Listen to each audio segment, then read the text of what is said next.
ready? Are we ready, everybody?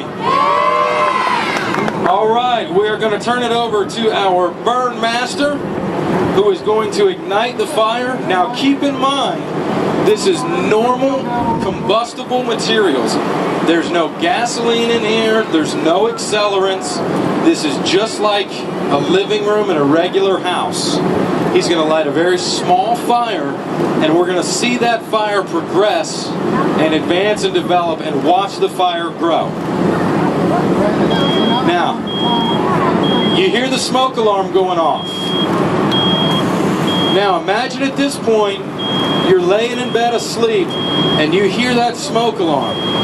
This is the point where you need to be getting up and getting out of your house. This fire is going to advance rapidly. If you were on the second floor in your bedroom and this fire was in your living room, you would have a very limited amount of time to safely get out of the home. You can see it's already rolling up the back wall and rolling across the ceiling.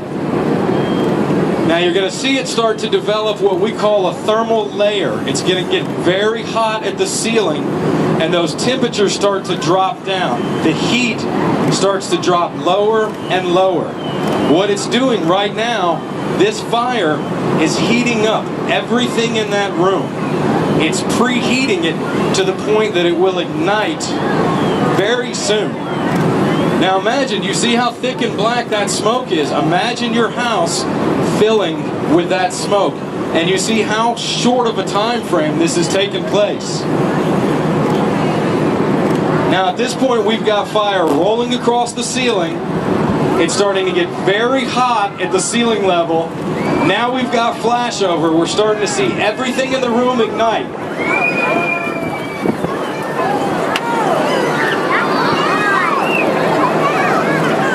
Now you see the carpets burning, everything in this room has lit itself off, and you see how very quickly that has occurred. Now at this point our guys are going to move in, they're going to start working the fire attack, and they're going to be able to put this out very fast. It's not going to take a lot of water, as small as this is, but what's important for everyone to realize is how fast that happens.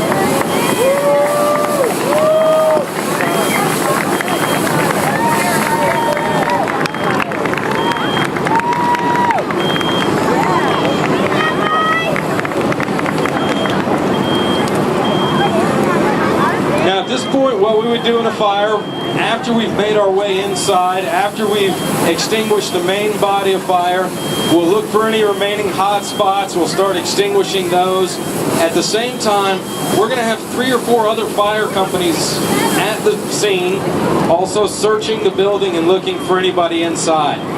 But I hope you all noticed how quickly it went from that fire alarm activating to that black smoke to all of a sudden the carpet and everything else was burning.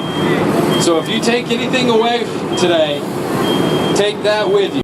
Alright folks, now we're going to get ready to set up the other side of this trailer and show you a slightly different fire. As I said, both units are built identically. The difference with this one is up at the ceiling level, there is a fire sprinkler. And you're going to see the fire lit the same way, start to grow, and you're going to see what happens when the sprinkler activates to control the fire. So imagine in this one you saw what would happen. That fire flashed over and started rolling out in just this small compartment. Now if that were your home, that would be rolling out of the living room, down a hallway, into the bedrooms, and throughout your house in a very, very short time frame.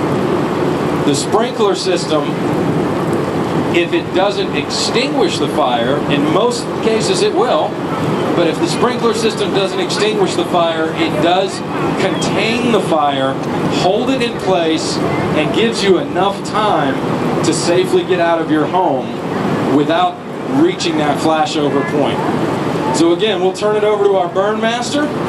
He's going to light this one on fire. We'll watch it progress, and we'll see what happens when that heat reaches the sprinkler up at the ceiling level.